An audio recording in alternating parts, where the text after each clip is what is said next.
এই মুহূর্তে আমার ভিডিও যারা দেখছেন প্রত্যেকের হলো সালাম ও শ্রদ্ধা। আশা করি সবাই ভালো আছেন। প্রিয় দর্শক, অবশেষে 2026 সালের নির্বাচনী তফসিল ঘোষণার পরপরই নির্বাচনী দিনক্ষণ বেশ ঘনিয়েও এসেছে। সেক্ষেত্রে কক্সবাজার জেলার 4টি আসনে মোট 13 জন প্রার্থী মনোনয়ন দাখিল করেছেন এবং সেখান থেকে মোট 18 জন প্রার্থী মনোনয়ন বৈধতা পেয়েছে। সংসদীয় আসন 294, কক্সবাজার 1, চকরিয়া ও পেকুয়া উপজেলা নিয়ে এই আসনটি অবস্থিত। এই আসনে মোট ভোটার সংখ্যা প্রায় 5,50,000-এর কাছাকাছি এবং মোট 3 জন প্রার্থী রয়েছে এই আসনটিতে। এই আসনে ভোটারদের চাহিদা শিক্ষা, শান্তি, উন্নয়ন, অবকাঠামো, আত্মকর্মসংস্থান, চাকরি এবং মানুষের জীবনের নিরাপত্তা। আসনটিতে বিএনপির হয়ে প্রতিনিধিত্ব করবেন সালাউদ্দিন আহমেদ এবং জামাতের হয়ে প্রতিনিধিত্ব করবেন আব্দুল্লাহ আল ফারুক। আসনটি বিএনপির ঘাঁটি এবং ভোট ব্যাংক। আওয়ামী লীগের অবর্তমানে বিএনপি প্রার্থী জনপ্রিয়তার শীর্ষে, বেশ রাজত্বই করছে বিএনপি এই আসনটিতে। ব্যাপক হারে ভোটের মাঠে গণসংযোগ ঘটাচ্ছে। অপর প্রান্তে জামাত প্রার্থীও জনপ্রিয়। জামাত, এনসিপি, ইসলামিক দলগুলো সবাই মিলে আসনটিকে তাদের শক্ত অবস্থান তৈরি করেছে এবং তারাও ভোটের মাঠে সক্রিয় আছে।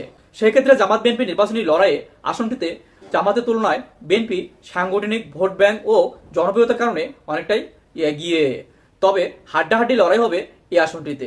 দিন শেষে আসনটিতে বিএনপি জিতে যাবে বলে আশা করা যায়। তবে বিএনপির একারই 50% ভোট রয়েছে এই আসনটিতে। সংসদীয় আসন 295, কক্সবাজার 2, কুতুবদিয়া ও মহেশখালী উপজেলা নিয়ে এই আসনটি অবস্থিত। এই আসনটিতে মোট ভোটার সংখ্যা প্রায় 4,50,000-এর কাছাকাছি এবং মোট 3 জন প্রার্থী রয়েছে এই আসনটিতে। এই আসনটির ভোটারদের চাহিদা শিক্ষা, শান্তি, উন্নয়ন, অবকাঠামো, আত্মকর্মসংস্থান, চাকুরি এবং মানুষের জীবনের নিরাপত্তা। আসনটিতে বিএনপির হয়ে প্রতিনিধিত্ব করবেন আলমগীর মাহবুজ উল্লাহ এবং জামাতের হয়ে প্রতিনিধিত্ব করবেন এইচ.এম. হামিদুর রহমান। আসনটিতে আওয়ামী লীগের অবর্তমানে বিএনপি প্রার্থী বেশ জনপ্রিয় এবং বিএনপিকেও বেশ সক্রিয় রেখেছে এই আসনে। ভোটের মাঠেও ব্যাপক হারে গণসংযোগ ঘটাচ্ছে। আবার অপর প্রান্তে জামাত প্রার্থীও বেশ জনপ্রিয়। জামাতকেও বেশ সক্রিয় রেখেছে এই আসনে। জামাত, এনসিপি, ইসলামিক দলগুলো আসনটিতে তাদের শক্তিশালী অবস্থান তৈরি করেছে এবং ভোটের মাঠেও ব্যাপক হারে গণসংযোগ ঘটাচ্ছে। সেক্ষেত্রে জামাত বিএনপি নির্বাচনী লড়াইয়ে আসনটিতে বিএনপির তুলনায় জামাত সাংগঠনিক জনপ্রিয়তা ও ভোট ব্যাংকের কারণে অনেকটাই এগিয়ে। তবে হাড্ডাহাড্ডি লড়াই হবে এই আসনটিতে। দিন শেষে আসনটিতে জামাতই জিতে যাবে বলে আশা করা যায়। সংসদীয় আসন 296, কক্সবাজার 3, সদর, রামু ও ঈদগাঁও উপজেলা নিয়ে এই আসনটি অবস্থিত। এই আসনে মোট ভোটার সংখ্যা প্রায় 5,50,000-এর কাছাকাছি এবং মোট 5 জন প্রার্থী রয়েছে এই আসনে। এই আসনে ভোটারদের চাহিদা শিক্ষা, শান্তি, উন্নয়ন, অবকাঠামো, আত্মকর্মসংস্থান, চাকুরি এবং মানুষের জীবনের নিরাপত্তা। আসনটিতে বিএনপির হয়ে প্রতিনিধিত্ব করবেন লুৎফর রহমান কাজল এবং জামাতের হয়ে প্রতিনিধিত্ব করবেন আব্দুল্লাহ আল ফারুক। আসনটি বিএনপির ঘাঁটি। আওয়ামী লীগের অবর্তমানে বিএনপি প্রার্থী বেশ জনপ্রিয় এবং বিএনপিকেও বেশ সক্রিয় রেখেছে সে। এক কথায় আসনটিতে বিএনপি বেশ রাজত্বই করছে এবং ভোটের মাঠেও ব্যাপক হারে গণসংযোগ ঘটাচ্ছে। অপর প্রান্তে জামাত প্রার্থীও বেশ জনপ্রিয়। জামাতকেও সক্রিয় রেখেছে সে। জামাত, এনসিপি, ইসলামিক দলগুলো আসনটিতে তাদের শক্ত অবস্থান তৈরি করেছে এবং তারাও ভোটের মাঠে ব্যাপক হারে গণসংযোগ ঘটাচ্ছে। সেক্ষেত্রে জামাত বিএনপি নির্বাচনী লড়াইয়ে আসনটিতে বিএনপি সাংগঠনিক জনপ্রিয়তা ও ভোট ব্যাংকের কারণে অনেকটাই এগিয়ে।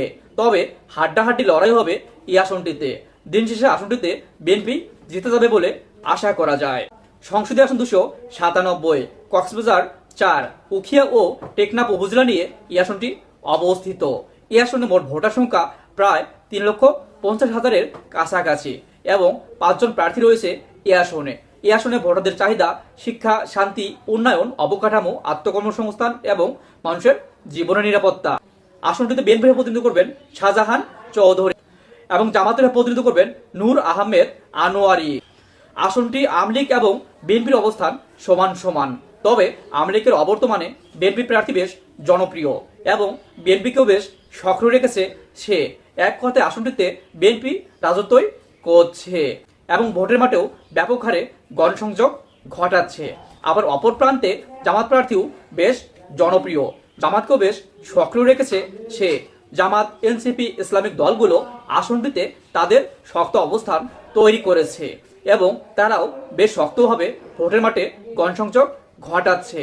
সেক্ষেত্রে জামাত বিএনপি নির্বাচনী লড়াইয়ে আসনটিতে জামাতের তুলনায় বিএনপি সাংগঠনিক জনপ্রিয়তা ও ভোট ব্যাংকের কারণে অনেকটাই এগিয়ে। তবে হাড্ডাহাড্ডি লড়াই হবে এই আসনটিতে। দিন শেষে আসনটিতে বিএনপি জিতে যাবে বলে আশা করা যায়। সংসদীয় আসন 298, পার্বত্য খাগড়াছড়ি জেলা নিয়ে এই আসনটি অবস্থিত। এই আসনে মোট ভোটার সংখ্যা প্রায় 5,50,000-এর কাছাকাছি এবং মোট 9 জন প্রার্থী রয়েছে এই আসনটিতে। এই আসনের ভোটারদের চাহিদা শিক্ষা, শান্তি, উন্নয়ন, অবকাঠামো, আত্মকর্মসংস্থান, চাকুরি এবং মানুষের জীবনের নিরাপত্তা। আসনটিতে বিএনপির হয়ে প্রতিনিধিত্ব করবেন আব্দুল ওয়াদুদ ভূঁইয়া এবং জামাতের হয়ে প্রতিনিধিত্ব করবেন মোহাম্মদ ইয়াকুব আলী চৌধুরী। আসনটি বিএনপির ঘাঁটি। আওয়ামী লীগের অবর্তমানে বিএনপি প্রার্থী বেশ জনপ্রিয় এবং বিএনপিকেও বেশ সক্রিয় রেখেছে সে। এক কথায় আসনটিতে বিএনপি বেশ রাজত্বই করছে এবং ভোটের মাঠেও বেশ শক্তভাবে গণসংযোগ ঘটাচ্ছে। অপর প্রান্তে জামাত প্রার্থীও বেশ জনপ্রিয় এবং জামাতকেও বেশ সক্রিয় রেখেছে সে। জামাত, এনসিপি, ইসলামিক দলগুলো আসনটিতে তাদের শক্ত অবস্থান তৈরি করেছে এবং বেশ শক্তভাবে ভোটের মাঠে গণসংযোগ ঘটাচ্ছে। সেক্ষেত্রে জামাত বিএনপি নির্বাচনী লড়াইয়ে আসনটিতে জামাতের তুলনায় বিএনপি সাংগঠনিক জনপ্রিয়তা ও ভোট ব্যাংকের কারণে অনেকটাই এগিয়ে। তবে হাড্ডাহাড্ডি লড়াই হবে এই আসনটিতে। দিন শেষে আসনটিতে বিএনপি জিতে যাবে বলে আশা করা যায়। সংসদীয় আসন 299, পার্বত্য রাঙ্গামাটি জেলা নিয়ে এই আসনটি অবস্থিত। এই আসনে মোট ভোটার সংখ্যা প্রায় 3,20,000-এর কাছাকাছি এবং মোট 6 জন প্রার্থী রয়েছে এই আসনটিতে। এই আসনে ভোটারদের চাহিদা শিক্ষা, শান্তি, উন্নয়ন, অবকাঠামো, আত্মকর্মসংস্থান, চাকুরি এবং মানুষের জীবনের নিরাপত্তা। আসনটিতে বিএনপির হয়ে প্রতিনিধিত্ব করবেন দীপেন দেওয়ান এবং জামাতের হয়ে প্রতিনিধিত্ব করবেন মোক্তার আহমেদ। আসনটি বিএনপির ঘাঁটি। আওয়ামী লীগের অবর্তমানে বিএনপি প্রার্থী বেশ জনপ্রিয় এবং বিএনপিকেও বেশ সক্রিয় রেখেছে সে। এক কথায় আসনটিতে বিএনপি বেশ রাজত্বই করছে এবং ভোটের মাঠে ব্যাপক হারে গণসংযোগ ঘটাচ্ছে। অপর প্রান্তে জামাত প্রার্থীও বেশ জনপ্রিয়, জামাতকেও বেশ সক্রিয় রেখেছে সে। জামাত, এনসিপি, ইসলামিক দলগুলো আসনটিতে তাদের শক্ত অবস্থান তৈরি করেছে এবং তারা ভোটের মাঠেও ব্যাপক হারে গণসংযোগ ঘটাচ্ছে। সেক্ষেত্রে জামাত বিএনপি নির্বাচনী লড়াইয়ে আসনটিতে জামাতের তুলনায় বিএনপি সাংগঠনিক জনপ্রিয়তা ও ভোট ব্যাংকের কারণে অনেকটাই এগিয়ে। তবে হাড্ডাহাড্ডি লড়াই হবে এই আসনটিতে। দিন শেষে আসনটিতে বিএনপি জিতে যাবে বলে আশা করা যায়। সংসদীয় আসন 300, বান্দরবন জেলা নিয়ে এই আসনটি অবস্থিত। এই আসনে মোট ভোটার সংখ্যা প্রায় 3,20,000-এর কাছাকাছি এবং মোট 5 জন প্রার্থী রয়েছে এই আসনটিতে। এই আসনে ভোটারদের চাহিদা শিক্ষা, শান্তি, উন্নয়ন, অবকাঠামো, মানুষের জীবনের নিরাপত্তা ও চাকুরি। আসনটিতে বিএনপির হয়ে প্রতিনিধিত্ব করবেন শাসিং গুরু এবং জামাত ও এনসিপি জোট প্রার্থী আবু সাইদ সুজা উদ্দিন। আসনটি আওয়ামী লীগের ঘাঁটি ছিল, তবে বিএনপির অবস্থান তেমন ভালো নয়। তবে কোনো মতো সক্রিয় রেখেছে আসনটিকে। ভোটের মাঠেও ব্যাপক হারে গণসংযোগ ঘটাচ্ছে। অপর প্রান্তে জামাত প্রার্থী জনপ্রিয়তার শীর্ষে, জামাতকেও সক্রিয় রেখেছে সে। জামাত, ইসলামিক দল ও এনসিপি মিলে তাদের অবস্থানকে খুবই শক্তিশালী অবস্থান তৈরি করেছে, আবার ভোটের মাঠেও ব্যাপক হারে গণসংযোগ ঘটাচ্ছে। সেক্ষেত্রে জামাত বিএনপি নির্বাচনী লড়াইয়ে আসনটিতে বিএনপির তুলনায় এনসিপি ও জামাত জোট প্রার্থী আবু সাইদ সুজা উদ্দিন অনেকটাই এগিয়ে। দিন শেষে আসনটিতে আবু সাইদ সুজা উদ্দিন জিতে যাওয়ার সম্ভাবনা রয়েছে। তবে হাড্ডাহাড্ডি লড়াই হবে এ আসনে।